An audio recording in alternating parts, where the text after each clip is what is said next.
Welcome to the Lifestyles Unlimited Real Estate Investor Radio Show, a real estate investment program. Listen and learn how to use real estate to build wealth and passive income streams for you and your family. We bring you experts every day to discuss and answer your questions on everything from single-family homes all the way up to 600-plus unit apartment complexes. And now, the Lifestyles Unlimited Real Estate Investor Radio Show.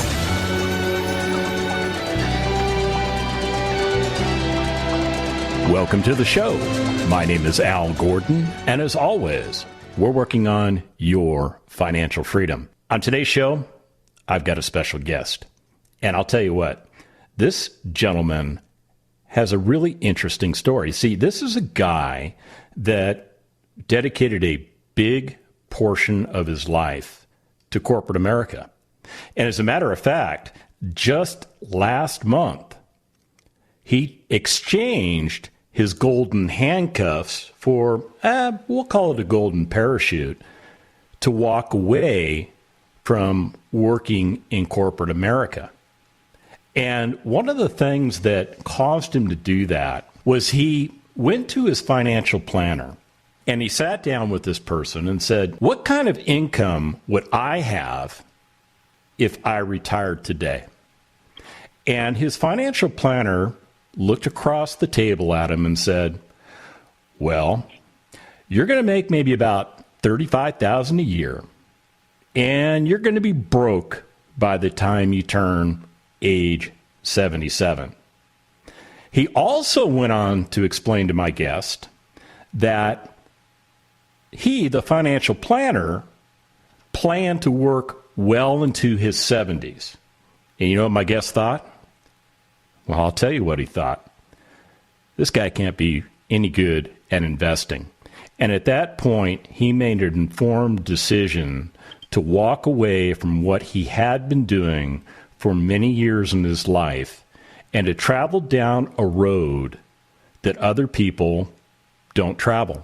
So what we're going to do today is we're going to get into Terry's story, because Terry's got an interesting story. He's got an amazing background. I mean, this guy has done some pretty cool stuff in his life. And even though he's a few years older than I am, he's still doing those cool things. As a matter of fact, he has transitioned his lifestyle so that he can focus on that lifestyle. And what I'm going to do is I'm going to bring Terry on right now and let you learn from Terry's experience. Terry, are you there? I sure am, Al. Thanks for having me on. Oh, man, it's a pleasure to have you. So I got to ask you, what was going through your mind when that financial planner looked you straight in the face and said, yeah, $35,000 a year, you're going to be broke when you're 77. Oh, and by the way, it's okay because I'm in the same boat as you. I'm going to keep working well into my 70s. Unacceptable. I just said to myself, this is why I spent my 20s in night school, part-time. I went my way through community college, doing an apprenticeship, driving, older cars and being, financially responsible, not going out and, like wasting my money trying to build for a future. And I said, this is the life I'm going to have. I just said, there's got to be a better way. So what were you doing back in the day? I mean, were you doing what the rest of us were doing? Were you following conventional wisdom and, trying to save your way to retirement? Absolutely. I was, making sure that I, put enough away in my 401k to maximize the corporate match and that. And I would call myself a member of the investor class, and I read books about it and really found out that when it comes to financial planning, only 5% of the financial planners out there beat the S&P 500 index. And it's never the same 5%. So I'm thinking, what do we pay these guys for? It's kind of crazy. I actually know several guys that do financial planning, and we get into, some heated discussions about, what the best path forward is. And of course, they believe that what they're doing is the right way because they're blinded to what I'm doing, because they can't believe that what I'm doing, as well as what you're doing, is effective. And ironically, the thing I like about financial planners is that they're human beings. they're prone to error, just like we are.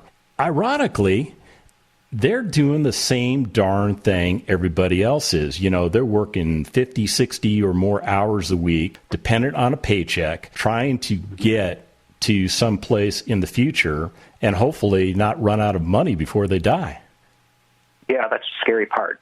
That really is, because that's what I watched my parents do in retirement, and it really just kind of made me sad because, they did everything right, and they were, I would say, very frugal people, and they spent their whole life trying to build that pile of money. Then they spent their retirement trying not to spend it, and then they said, okay, well, they left, the four heirs, our family, a little bit of money, and the thought was, this process continues, and I said, that's just not the way to do it. So what caused you to veer off track? What caused you to do something different?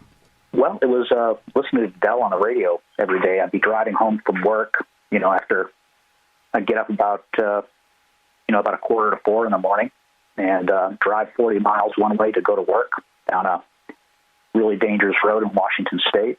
And then at the end of the day, I'd be driving home, saying, I'd be tuned in listening to Dell, and I would say to all of a sudden I realized, I've got enough money to do this.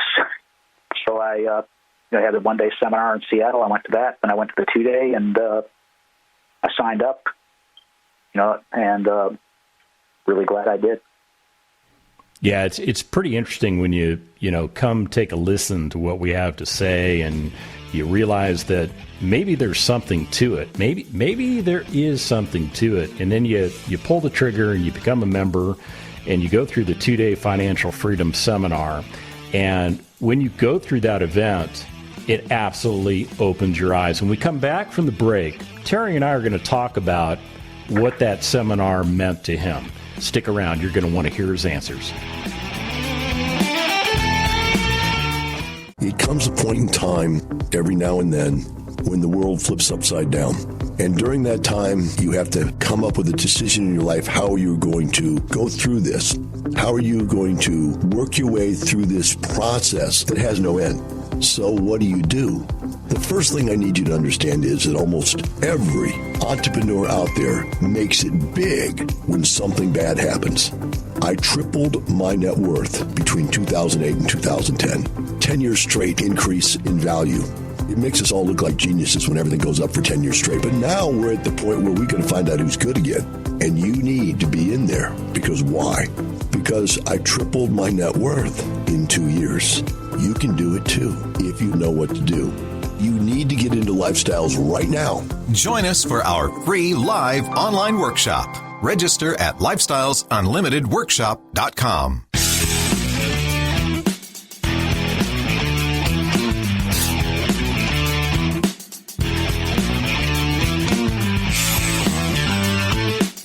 Welcome back to the Lifestyles Unlimited Real Estate Investor Radio Show. It's time to turn up the volume and fine-tune your passive income plan so you can create the lifestyle you've always wanted.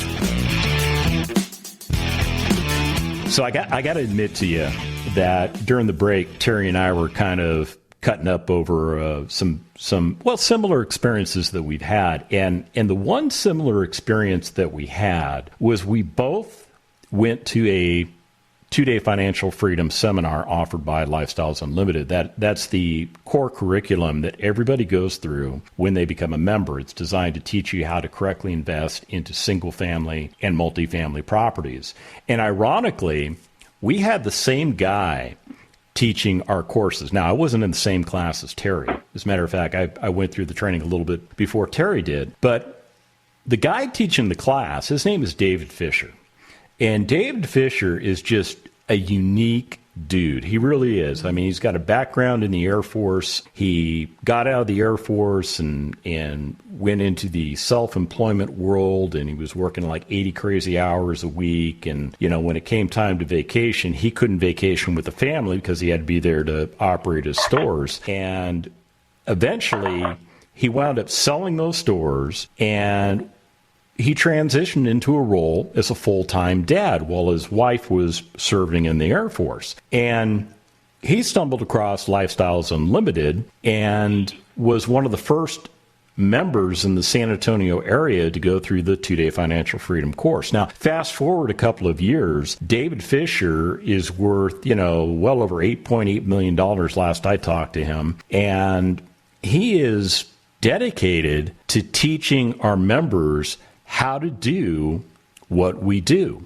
And the neat thing about David Fisher is, well, he's got a wicked sense of humor. And when you look at this guy, the first impression that rolls off of your forehead is that this guy, he's wearing tattered jeans, he's got nasty shoes on, he's got a $4 t-shirt on. What is it he can teach me? And when he starts talking, you realize you have to push aside the visual reference and you have to listen to what he's telling you, because what he's telling you is the God's honest truth about how to change your life. I mean, that was my experience, Terry. What was your experience with David? I'd say pretty similar. That when I first listened to Dave talking to that, and I was like, well, this guy's certainly a character, but he really had a certain kind of energy, the enthusiasm that he had for the, for the whole process of what Lifestyle Unlimited does, just like really piqued my interest. And I just said, like, oh, I want to be involved with this, And so I'm driving home from the first day of the 2-day seminar. I made up my mind. I said, I'm doing this. And I spoke with the wife about it and that, and she said, like, I want to do this, so. What did she say? I mean, was she on board? Well, our wife and I, we're kind of the balance of the universe, you see. I'm a mathematical one. Like I used to do trigonometry at work every day, and, she's more of the artist.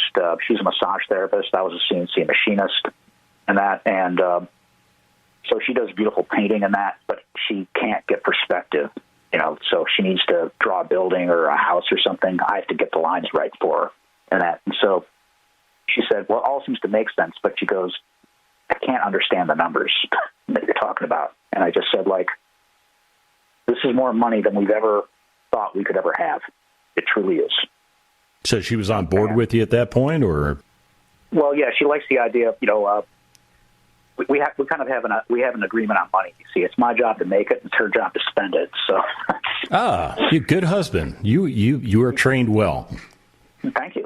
Yes, I have the same training. But my wife says I'm kind of like the dog. Some days I'm good, and some days I'm not.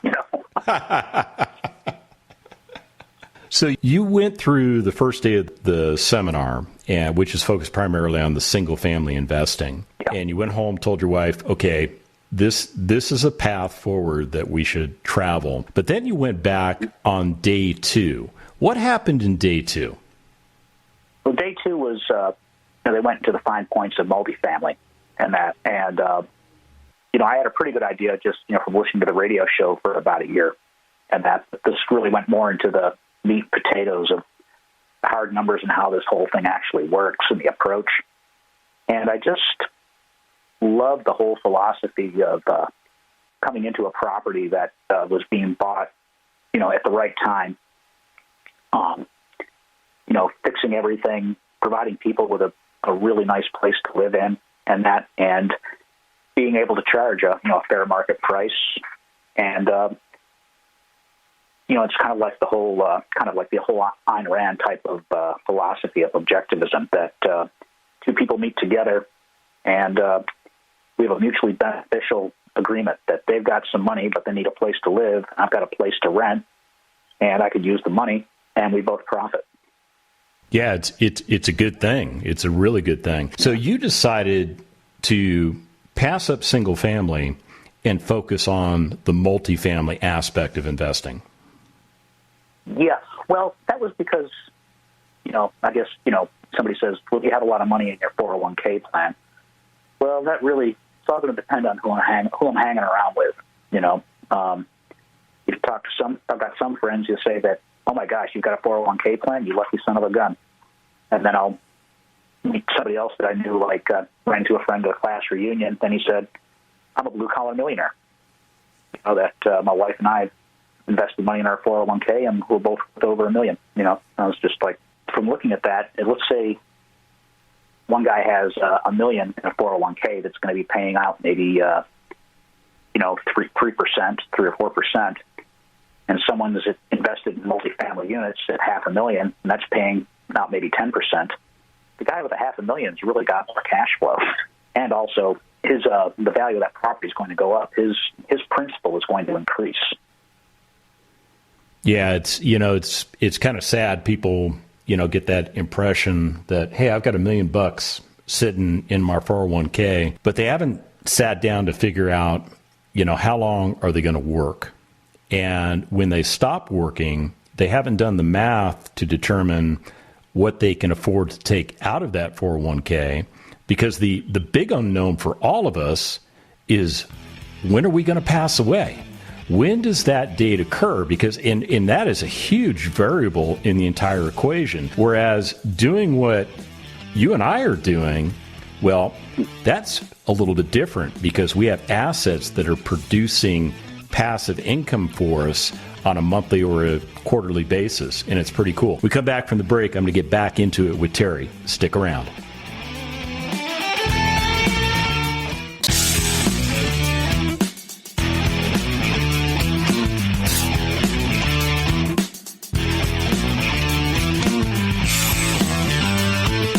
We're back with the Lifestyles Unlimited Real Estate Investor Radio Show. We're here to answer your questions and help you become financially free. Welcome back to the show. So, Terry, I'm going to ask you, it's kind of a personal question. So, if you think I'm going too deep in the weeds, you can just say, I don't want to answer that. But this is, okay, I think, a very important question, because there's a lot of folks listening to us right now that are potentially in the same boat that you were in. So let me just get to the question, and let's see where it goes. Sure. At the age of 30, you started putting money aside. You started, quote unquote, investing, putting money into, was that a 401k at that time? Yes, it was. Okay. And were you getting an employer match, or were you just straight 401k? That first one, back then, there was no employer match. They had a small pension and that, but, I cashed that out. But I got to say that I started doing that because the people I worked with said, Terry, you need to do this, and I didn't really understand it, but I did understand the concept of compound interest.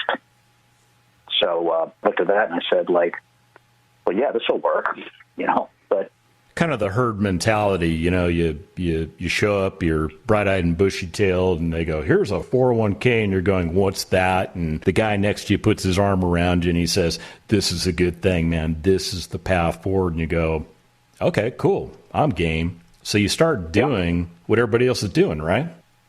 Pretty much, yeah. Yeah, it was just, at the time, 30, just 30 years old, and, being a pretty reckless, young guy, I was thought to myself, well, hey, I'm being really responsible here. I'm putting money away, for my retirement. So, that's a good thing. I got another 35 years to go, and I should have a pretty good chunk by the time I'm done.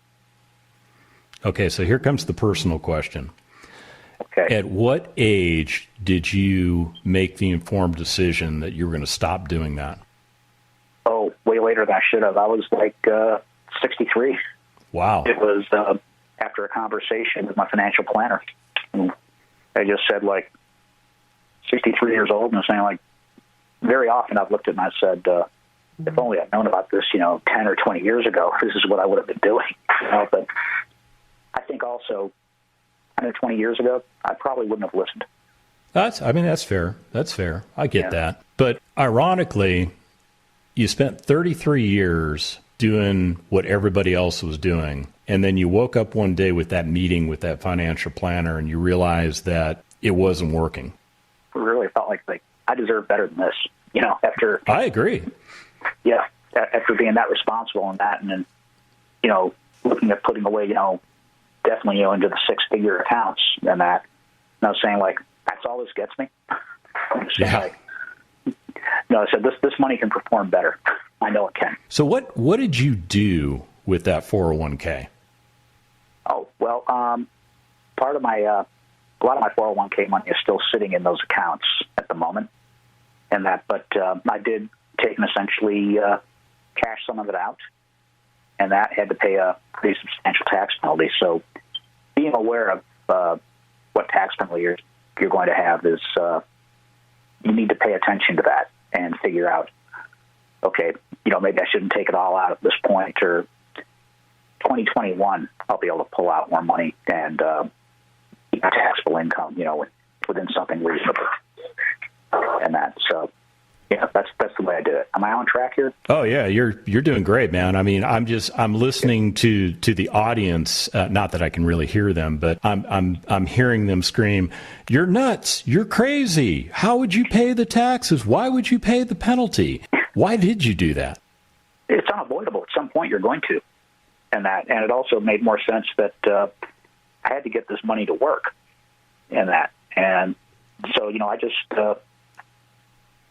I think, oh gosh, what's my taxable income going to be for 2019? Yeah, it's going to be pretty high. I'd say it's going to be over 200,000, and that. And so when people say the rich aren't paying taxes, when you see what your percentage goes up when you start getting that money, you realize that yes, they're paying. Yep, they are paying. And I think you hit the nail on the head. To be honest with you, the fact that you realize that what you had been doing for so long, and I'm not picking on you because, trust me, I've been in the same boat. It's just not working. And a lot of people think, when we mention to folks, well, you've got money sitting out there, you can tap into it. Oh my gosh, I'm going to have to pay taxes on the money. Well, you have to pay taxes on that money at a certain point anyhow. And then they say, well, but what about the penalty? There's that 10% penalty out there. Well, that's kind of a cost of doing business. But when you redeploy that capital into assets that are making you money, that are paying you on a monthly or a quarterly basis, depending on the type of asset you're investing in, that takes the sting out of it, does it not? Absolutely. You're going to be taxed by the government regardless of whether you're, taking out small amounts in that. But pay attention to the timing in that, and getting that money to perform is really the key. Because you say, well, I'm not going to pay taxes on it, but say it's performing on average, say like 3 or 4%. It's not offering you much of a future. And so I guess a lot of that, too, is going to depend on how old you are. I believe if you're 55, there's not the early withdrawal penalty and that, so that might be something that someone would look at. But everyone's situation is unique, and they need to sit down with their accountant and say, look, this is what I want to do. What's the most tax-effective way for me to do it? Yeah, it makes perfect sense to me. So you redeployed that capital. What did you invest in? I'm invested in 4 different deals. They're all multifamily units, totaling about 660 doors. 4 different deals are in 4 different cities and 3 different states. And why did you choose to do that? Well, I would never want to put everything in one place. Okay. I meet people that work for an employer and they put their entire retirement fund into, say, that company's stock. And I'm just saying, it is. First of all, you should never really buy the company's stock if you're working there, just mainly because you're already invested since you work there. And to put everything in one place is just crazy, because all it takes is just for very often just one thing can go wrong, and all of a sudden that one company can take a super hard hit. We're not all on track to become Microsoft millionaires. Well, I'll tell you, I happen to know some of the guys that you're invested with, and their track records are pretty amazing. I mean, they do the things that they say they're going to do. As a matter of fact, they're kind of modest, and they actually have a tendency to over deliver because they under promise, which is really cool. So I'll tell you what, Terry, we're getting ready to go to break, and I was going to ask you one of those questions that would take you about 2 minutes to answer, and I don't want to do that to you. So what I'm going to do is I'm going to keep that question in reserve. I'm going to keep the audience guessing as to what direction we're going to go in, and when we come back from the break, be prepared to be amazed. We'll be back right after this.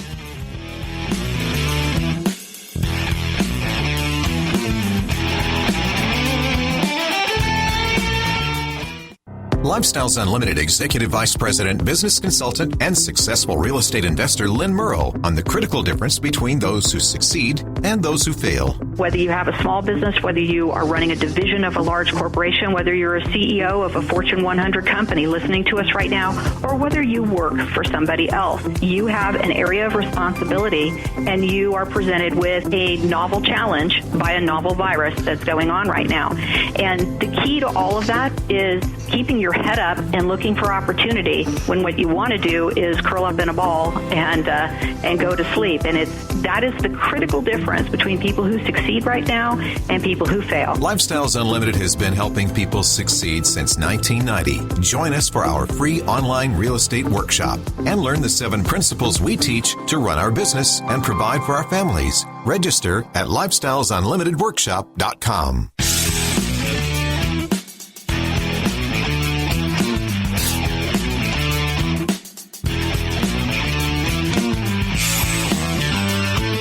Welcome back to the Lifestyles Unlimited Real Estate Investor Radio Show. Now, let's get back to your map to financial freedom.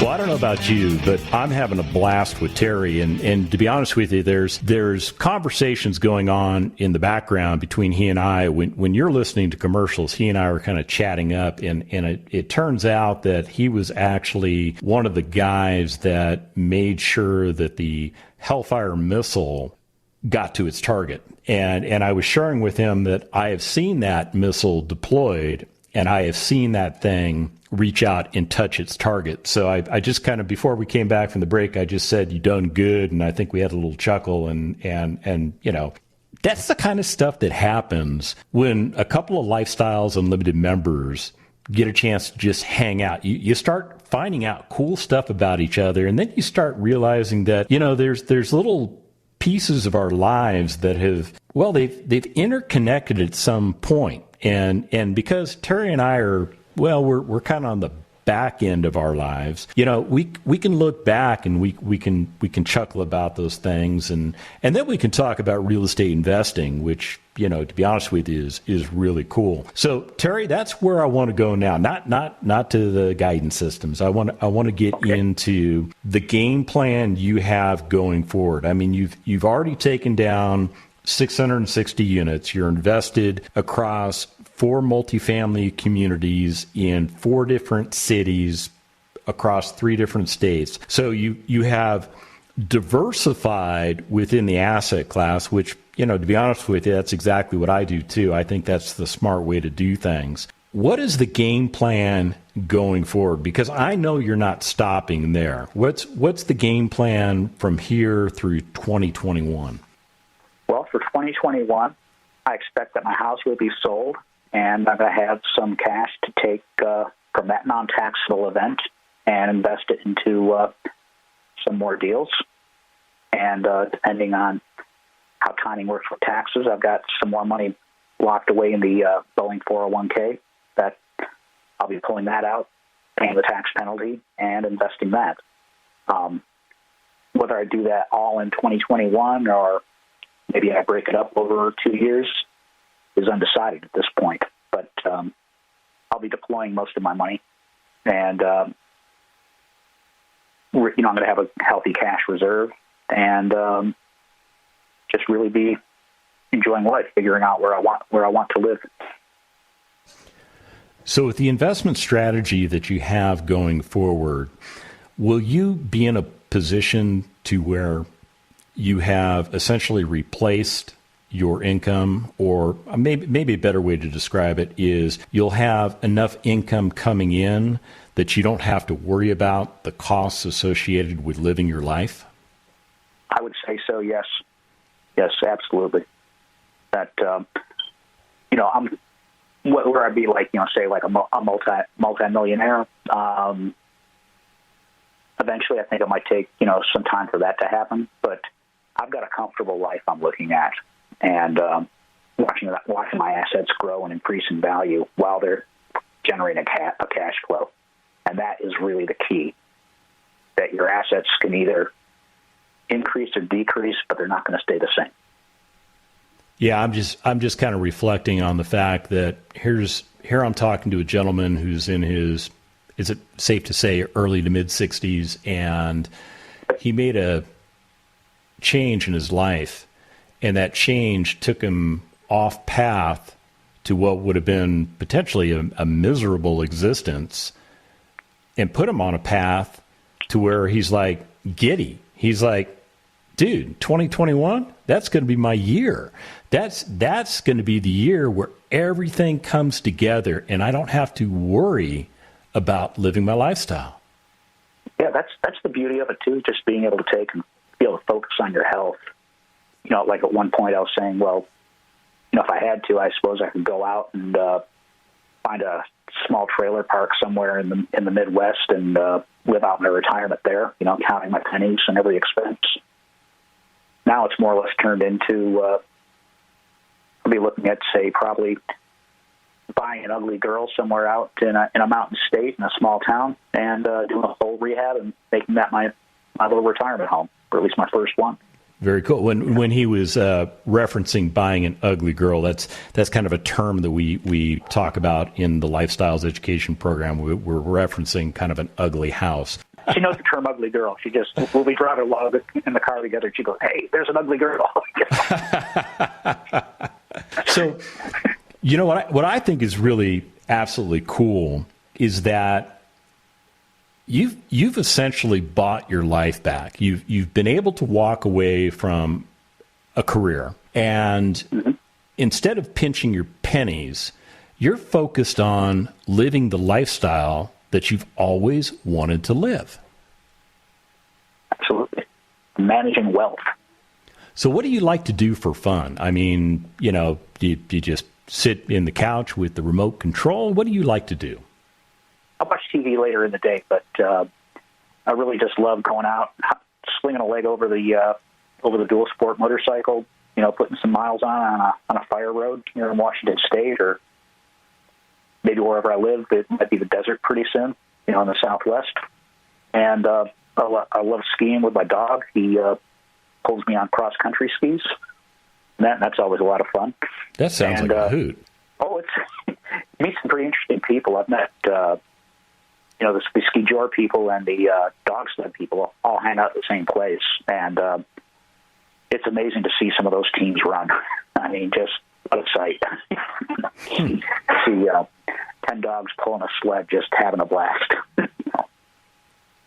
So in your 60s, you ride motorcycles, you love to ski, you definitely love your family, and, of course, the dog. You got to love that dog. Pulling you on skis, that sounds like way too much fun. Tell me a little bit about how what you're doing now with your retirement efforts is helping you to build a legacy. Like I said, I'm in the process of doing a rehab on my house. We're doing the interior, top to bottom. And market's pretty good here in the Northwest, so I expect it to sell quickly. I'll take the equity from that, and I'll be deploying that. And really the whole concept of managing that money, that it used to be that I thought, well, I'll get as much in my 401k as I can, then I'll sell my house, and I'll take that equity and I'll just pay cash for a modest home somewhere else, and that way I won't have a mortgage. And that's a smart way to manage your money. Really, what I've learned is that it isn't. That if I can borrow money at say 2% to pay for a home, and I can take that equity and invest it and get say anywhere between 6 and 12% return, on a multifamily unit.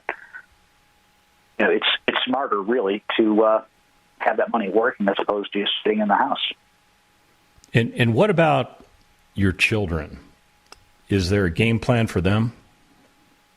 Yeah, my older one, he and his wife haven't seen too much interest. We try to tell them to go to the seminar and that, and they're just like, well, we're too busy. But the younger one, we discussed going about a single family and getting him involved in that. And if he's willing to do the work, I'd like to get him a start, and have himself set up, because he's a better skier than me. When I taught him how to ski, within 45 minutes, he was on the chairlift, and he skied with me for that year. And right around the second year, he took off skiing better than me, and I never saw him again. Yeah, those kids have a tendency to do that, don't they? Yeah. Well, he spent a season skiing in New Zealand. Terry, I got one final question for you, and this is a big one. You ready? Okay, I am. What would you say to people that are sitting on the sidelines listening to you and I right now who are fearful of doing what you have done? Some of the greatest things I've done in my life was when I was scared out of my mind. But